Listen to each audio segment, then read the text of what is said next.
What's up, DIY Queens? It's your design bestie, Cara Newhart, and this is Make Space. Hello, and welcome back to Make Space.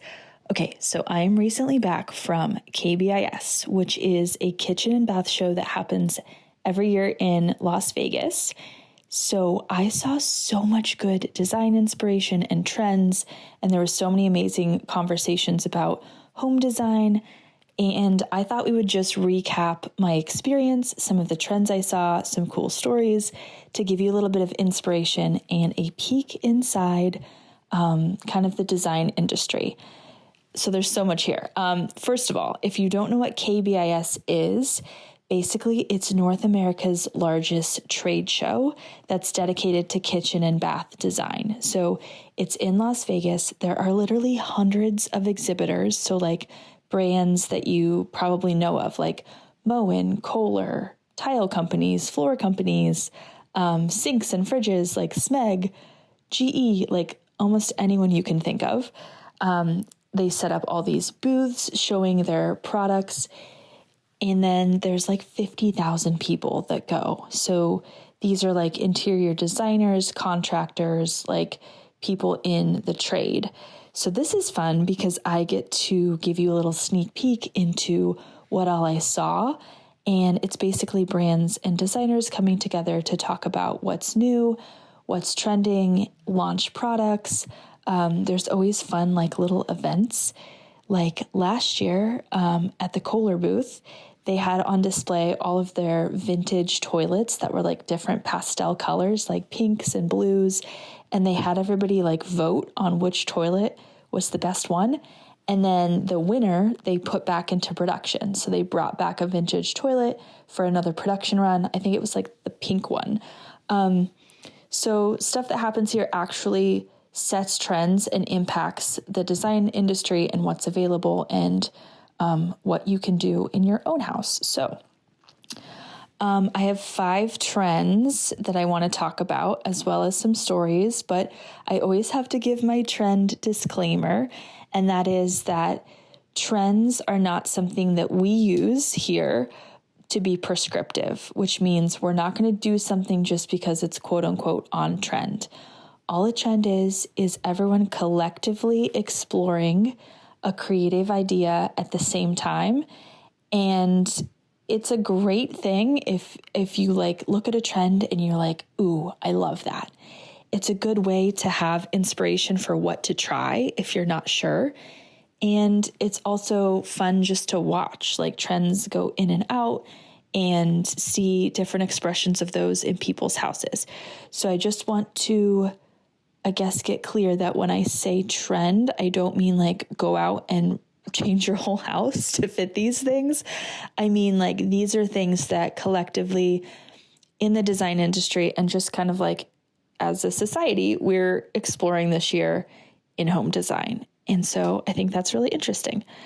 Okay, let's dive into the trends. Then I'll tell you a story of meeting my childhood hero that may or may not have launched my design career. No big deal. Okay, so the first trend is sustainability.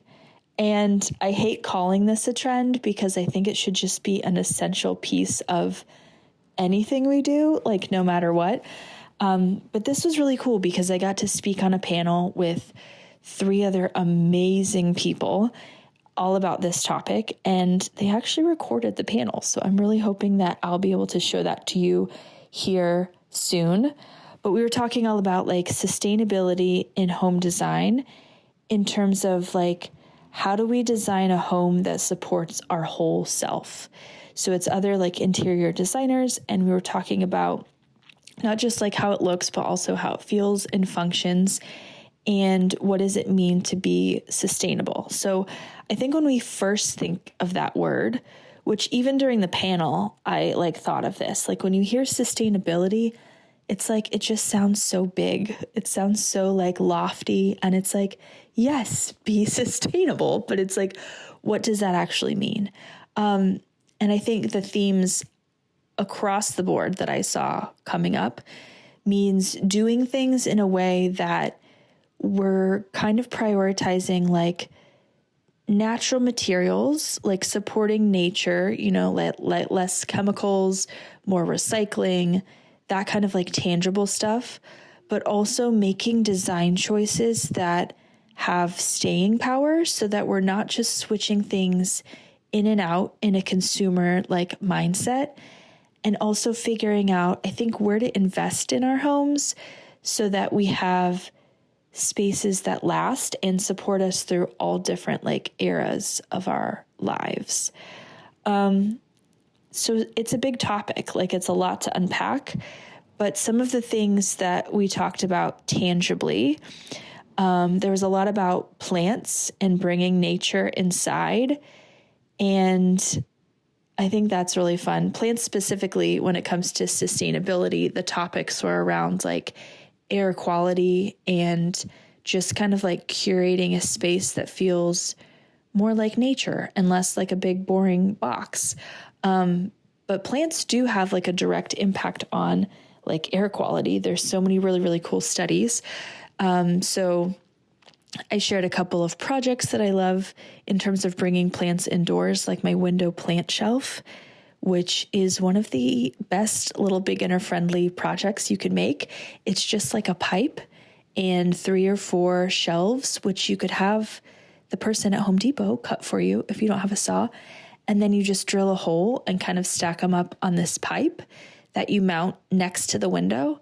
And then the shelves can rotate like against the wall to in front of the window so the plants can get light. So that's probably one of my most popular projects ever. But I shared that one because we were talking about bringing plants indoors. One of the best plants for air quality is actually the snake plant. I think Sansevieria is its other name. But it can actually help like purify your air. And so plants are more than just aesthetics. And there's a lot of other podcast episodes that you can check into, like the one with Hilton Carter or Nick Katsupis, plant coach, if you want more tips on bringing plants into your home. But that was one of the things that we talked about in terms of sustainability and small things that you can do in your space to make it feel more like holistic, supporting your whole self, make it feel more like natural, in line with nature, and kind of supporting your health as well. We also talked about kind of like materials that you can use. And there was a big conversation around like builders and designers having like kind of responsibility to source materials that are sustainable and sustainably made. So like the production process is cleaner. It's not like polluting and it's not using crazy chemicals. But also the fact that like even when we're doing DIY projects, there's ways for us to choose materials that are sustainable. I really like to think of this as like a balance, right? Because if you think of a piece of wood, right? So the more natural, the better. Like the more natural the wood, like just cut from the tree, is going to be more like sustainable, eco-friendly than wood that is like processed or treated in any sort of way. But then at the same time, if you have wood that's like treated with like a fire resistant coating, that's going to help your house be more sustainable over time. And the wood's not going to rot as easily. It's not going to burn down as easily. And so there's like a trade-off between always trying to go more natural when it comes to being eco-friendly and sustainable, but also knowing that some of these products and things we've developed that we've innovated where we are using chemicals or treatments is actually still going to be like a good option. And so like striking that balance. So I think in terms of like day to day, if you're an everyday person doing this in your house, maybe you're doing bigger projects where you're actually, you can look up spec sheets on materials and figure out what's in them and be really mindful of that. But it also doesn't have to be that complicated, right? It can be simple choices like choosing paints that are low VOC paints. So paints that are better for your health and the environment. Also just like thrifting furniture, flipping furniture from Marketplace is such a sustainable choice compared to buying something new. it's also cheaper. And a lot of times the products are way better made because they're old, like real wood instead of like glued together particle board. So those are some of like the tangible ways when we say like sustainability, and it's this big giant topic. And it's like, how do we do sustainable things? It's like the little things have to matter. We have to like make small choices that we're very intentional about, where we're making a choice that is cost friendly, is supporting our health, and is supporting the environment. And it doesn't have to be like hard or complicated or take a lot of research. And so I think that's the overall theme of the whole conference. I think a lot of brands were focused on sustainability and how can we be more efficient? How can we make products that like last? Going against like consumer culture where it's like, ooh, if we make something cheap, it'll break in 2 years and they'll have to buy a new one kind of. So yeah, there's definitely responsibility for brands to make quality products, for designers and contractors to source good things, but also for us in every day as we're designing our houses or even making like little projects to make sure that we're doing it in a way that's intentional and like supporting our health and creating spaces that, are like support our whole selves. They don't just look pretty, but they are like well made in every aspect, from good materials to cost efficient to well planned. So I liked that reframe on sustainability, because when people say that, I just think like recycling, like a lot of us think sustainability equals like, eco-friendly kind of stuff, but it's a lot deeper. So that was a really cool piece of the conversation. That's probably the like most heavy, serious topic of all. The other ones are kind of fun and a little lighter. But number 2 trend I saw was colorful tubs. So the Kohler booth had like freestanding tubs. There was like 3 tubs, and they were like a mint green, a bright green, and a dark green. And this was fun because it's kind of a continuation of the trend last year of the colorful toilets, but I liked this way better. I feel like colorful toilets can really age a bathroom because there's a lot of eras of like colored toilets being really, really in with like pinks and blacks and greens. But bathtubs, I feel like, are more of a statement piece, especially like freestanding tubs. So it feels like more of an item where you can get away with going really, really bold instead of like a toilet. For some reason, just feels like it is more likely to age poorly. Of course, asterisk on this is that if you love it, you should put it in your house, hands down. But I really loved the mint green color of the tub. I feel like it's such a cool accent piece, especially if you have a space that is a little more simple, like it's like gray and white, especially if you bought like a spec home or a builder grade home where everything is kind of like neutral. Adding a fun colored tub could be a really exciting way to change it up. I don't think you have to like change all of your tile and completely rework your bathroom. You can leave a lot of those like hard finishes like flooring and tile in place and just swap out things like a bathtub or a faucet and add a lot of like interest. Also, if you're like building a new space and renovating, it could be another interesting thing to do. I think it could also go really well with like wallpaper. Like if you want to do some peel and stick wallpaper and are looking to add more color into your house, like the easiest way is wallpaper and paint. But if you want to get more like tangible, a colorful tub is an investment piece that I would say would be so fun and so worth it. But I also feel like I'm in the era of encouraging people to like fill their home with personality. I think I used to be a little more on the neutral side of the spectrum, partly because I bought new build houses, so they were very neutral to begin with. I did add a lot of color with paint and like wallpaper, but nothing like really bold like a tub. Like everything I did for the most part project-wise was changeable. I also think because the past houses that I've had, I always knew were like temporary, right? Like I knew they weren't my forever home. So I definitely held myself back in making like big, fun, bold decisions. But I think this is so interesting, right? Because a lot of people talk about like making design decisions in your home based off of resale value. And I just think it's so weird that we're encouraging people to feel temporary in the place that they live.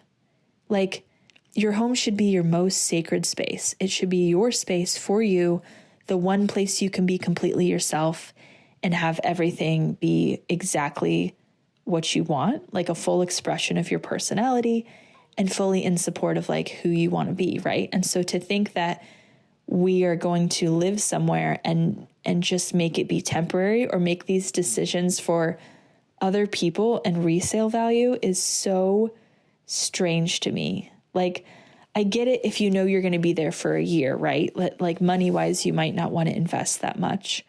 Or if you're renting, like obviously there's constraints, but there's so many ways to work around those. There's so many ways to do things affordably that are still really fun and bold. So I guess this is your sign that if you've been wanting to go really full out bold with color, now's the time. Not only because I'm giving you permission, and there's colorful tubs in the mix, but I think overall, this is kind of a whole trend within the design community, because the next trend I have written down is no more neutrals.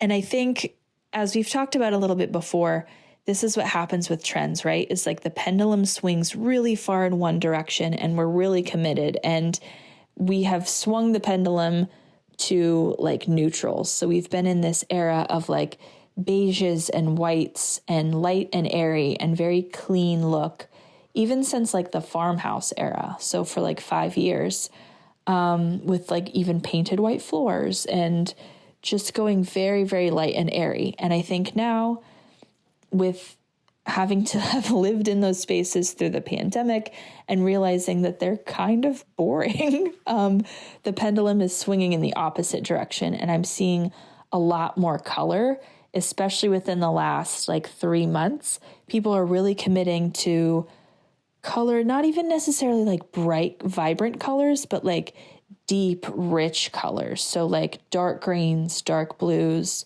dark like mauve-y purple colors, a lot more pattern. And it's kind of more of like a maximalist, like moody vibe. And that's what happens with trends. Like we swing really far one way, like, whoa, look at this. And then we're like, wow, I'm sick of that. And then we tend to overcorrect and go really far in the other direction. And so it's trends and then counter trends. And then the counter trend becomes the new trend. And that's kind of how style evolves. So we're seeing this with kind of the larger trends of like organic modern farmhouse. Like that's what I would say are like the dominating trends in the industry right now. You're seeing those styles move toward more color and more like moody tones. And then I would say those styles skew like older, right? So those are more for people, let's say 25, 27, 30 and up, right? Are exploring that style for the most part. Obviously, this is not a rule, but just kind of like in general, okay? And then you have Gen Z. So the younger generation is exploring color also, but in a very, very different way. So they're bringing back like 90s stuff, 70s stuff, wavy mirrors, hot pinks, neon colors, blow up furniture, like 70s prints and patterns. And so they're also in an era of color, but the trend, like the expression of the actual style is very different from like the older generation. But overall, we're all like, no, thank you on the neutrals. Give me color, which again, if color's not your thing, you don't have to feel any pressure to change that, like for real. Because if there's one thing we know about trends, is that pendulum is going to swing right back in the other direction. And so if you chase it, you're just going to be changing your house all the time. It'll be exhausting I have been there, done that. So just wait it out. One thing I'm waiting out is popcorn ceilings. I'm hoping that popcorn ceilings will come back into trend and then I don't have to scrape them, because that is a horrible and messy project. Okay. The next trend is natural textures. So this has also been trending for a while, but based on all the products I saw, it's not going anywhere soon. So things that I saw were like rattan lampshades, basket weaves, like very handmade vibes. So like the tile is like handmade, what is it called? Like zalige? That's not how you say it, but handmade tiles that are kind of imperfect.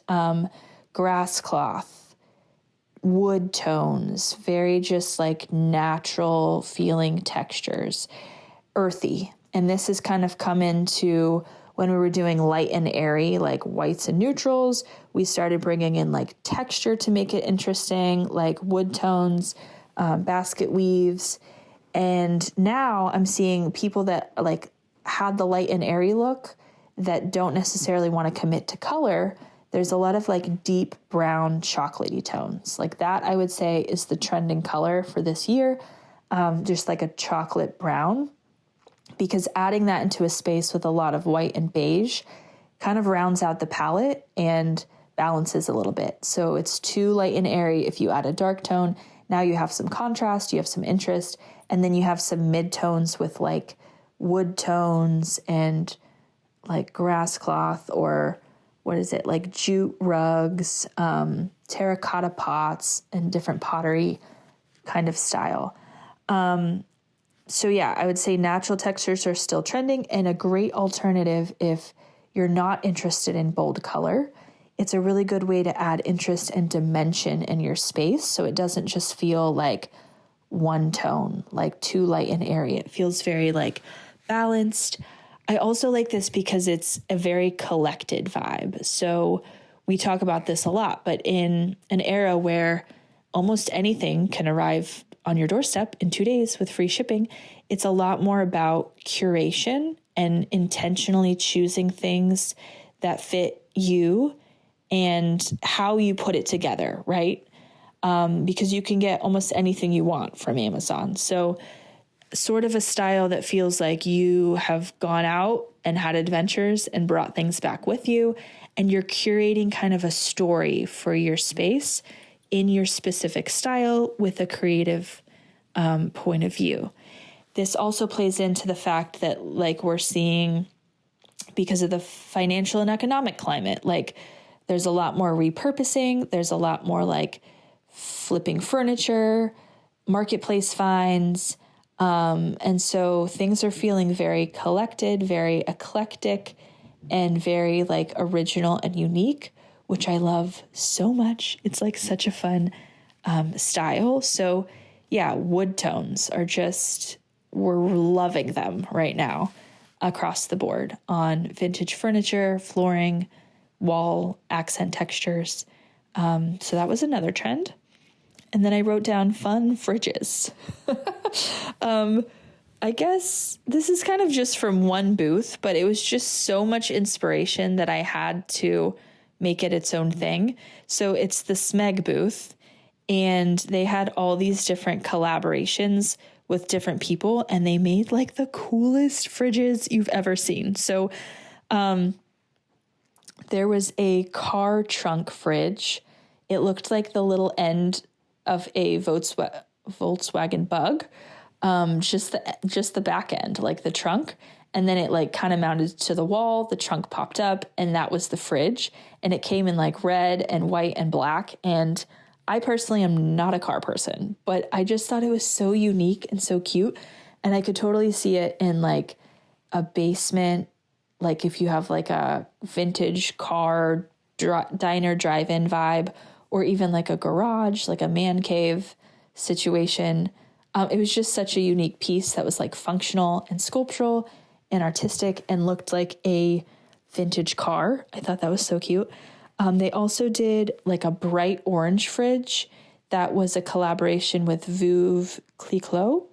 That's probably not how you say it at all, but the Bougie Champagne brand. And it was like bright orange. I love orange. So that was probably just me that was like, yes, orange fridge, like bright candy orange. Again, you'd have to really work that into your space, but it could be easy. Like you could do some wallpaper with like a green floral with orange flowers. You could put a bowl of oranges on the counter, and then now we've repeated the color 3 times in a space. And that is all it takes to make it look cohesive, like for real. That's one of my best tips, is repeat it 3 times at least on a pillow or a wall or decor or apparently a fridge. Okay, the next one they had was a collaboration with Dolce & Gabbana, and it was like these hand painted, sort of like the vintage like blue and white tiles. I remember these from my grandma's bathroom, actually. She had all of these like hand painted tiles that were like scenes of like Holland. And I loved those growing up with like little people. But that was the vibe. Hand painted. They had like a fridge, they had like a mixer and a toaster. And my takeaway from this is that I need to find a way to paint my toaster. Like we're going to have to find some heat resistant paint, which I know they have spray paint, but I don't know if they have like paint. It just looked so cool and so fun that it was like a small appliance that was like painted. I don't know. It's like, I just love that anything can be art, I think. But obviously, because of the brand, it was very like elevated and polished, and it just looked like you were in the European countryside with little hand-painted blue designs. So I really loved that one. And then Smeg also had some matte fridges. So most of what they do is like this shiny candy sort of finish. And they did them in matte, but it wasn't like flat matte. It was like a pearl effect. So they had red, black, and white.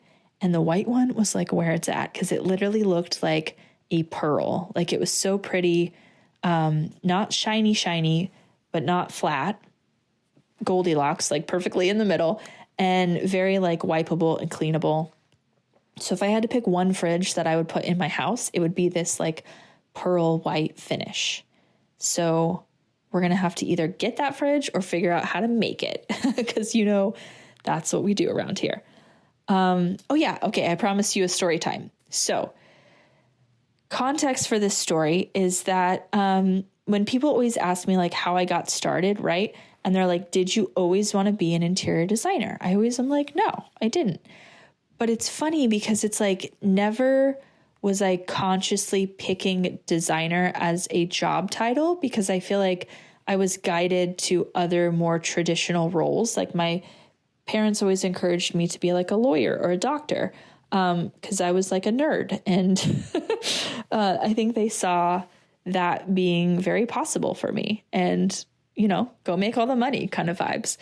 And so I think I just, wrote that down, like I'll be a lawyer or I'll be like a businessman. Like I went to business school and was like, I'm going to work in corporate and be like a boss bitch and make all the money.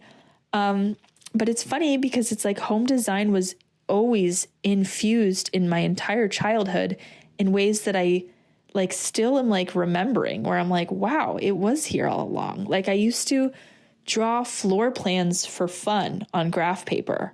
Because my dad was like a home builder. And so I remember like seeing a floor plan for somebody's house that he was building, and me being like, whoa, you can like draw out how the house would go. Like, that's so cool.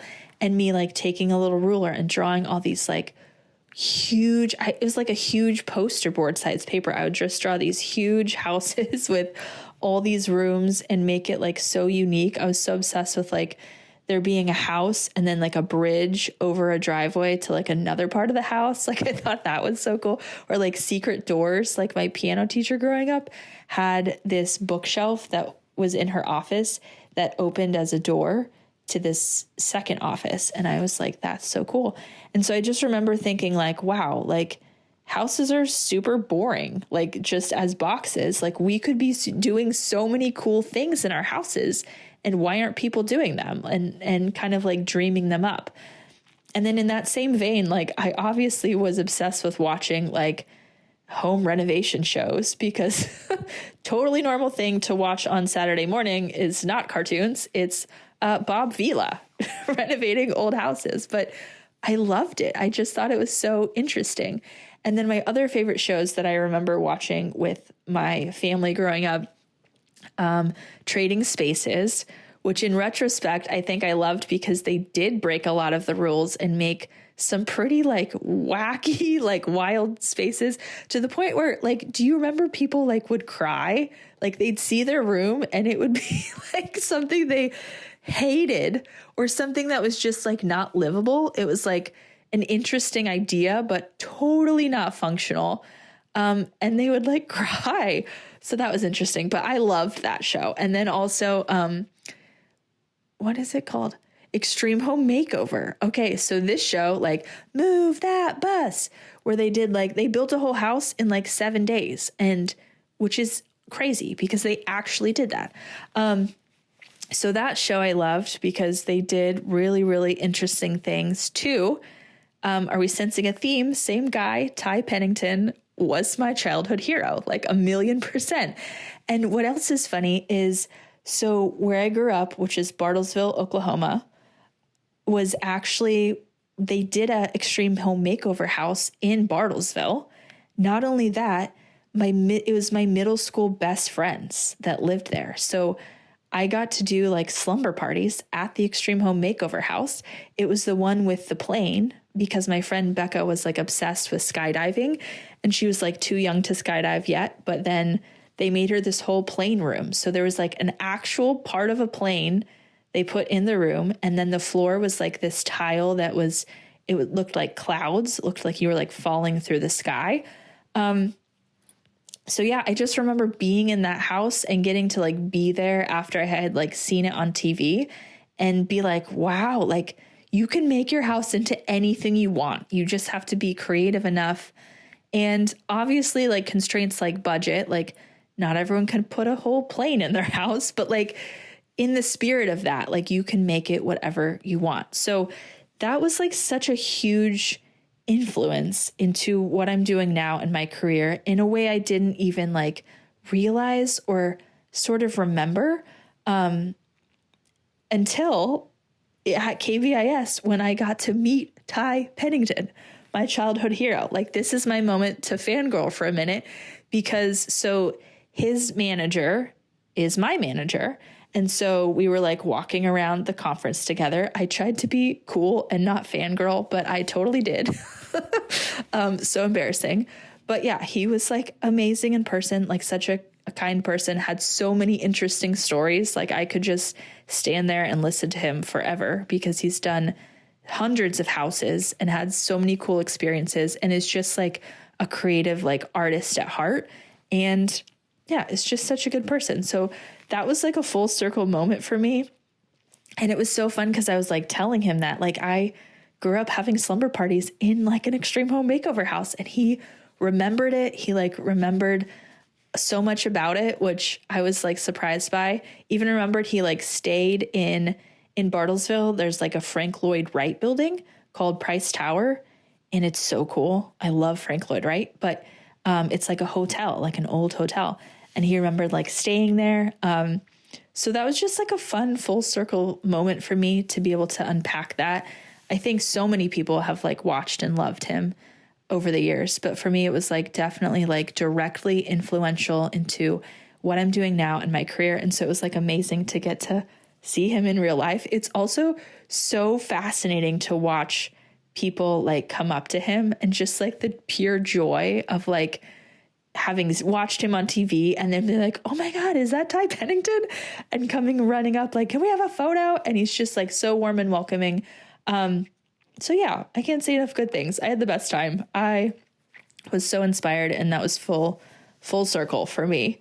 And I did not get a photo. Like, can you believe it? After all of that, I did not get a photo, but I feel like the universe will bring us back together in the future and I will eventually get a photo for commemorative purposes. But all I really needed is the memory, to be honest, because that was cooler than anything I could have taken a photo of. So yeah, that is the scoop on KBIS. From what I saw there, you should look up photos. You should actually go follow their Instagram if you want to like get a peek into some of the visuals of the show. I have some photos and I did a cool story, which maybe you guys saw on my Instagram. But yeah, there's so much visual inspiration. Literally like the Kohler booth, they have this huge like fountain. It literally looks like a big like pool fountain. And then all the shower heads are like, instead of a fountain, it's like all these shower heads. And it took me so long to like realize, wait, there's no plumbing in here. Like they built all of that just for like 3 days and brought in all this water. I don't know how they drain it. Like I have so many questions, but it's really, really cool. And it's cool because it's like, you literally feel like you're walking into like showroom, like actual house spaces, and you can really see the products like in action. But that was one of the coolest ones, which you definitely need to go look up, and maybe the green tubs to check out. So yeah, go to the KBIS Instagram, shameless plug. They're my new best friends. And the panel that I did with them will hopefully be, the video will be out soon, and I can link that too, because I think it's such a good conversation. It was with my friend Anita, who's been on this show before, and her book is called Home Therapy. She's like a licensed family therapist. She's amazing. And 2 other people that were beyond incredible, full-time interior designers. And so, yeah, it was really, really good. So I will link that up later for you guys to listen to too. But that's the scoop. Let me know if you have any questions. You can find me on Instagram at neverskipbrunch, until we eventually change that to my name, because things have nothing to do with brunch anymore. But that's where we're at. Come shoot me a DM.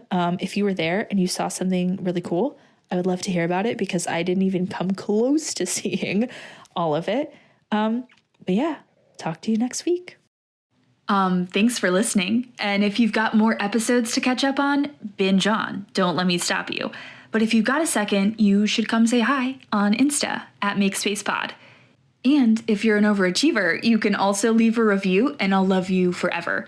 If you're new here, hit that follow button to officially become a DIY queen and join all the amazing humans tuning in every week.